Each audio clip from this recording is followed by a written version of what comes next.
Hello everyone, welcome back to the channel. In this simple video, I am going to show you how you can getting a song into CapCut. So I am using CapCut for PC, and after you open it, so basically it's super simple. To getting a song into CapCut, just click import in media and select the song that you want to add to your CapCut. For example, select your audio in your folder. So the music has been added to your CapCut. Alright, so you can also add the music from TikTok.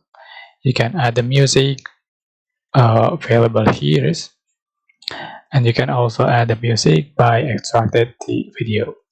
So that's how you can add the music, or how you can getting that song into CapCut. I hope this tutorial was helpful for you guys.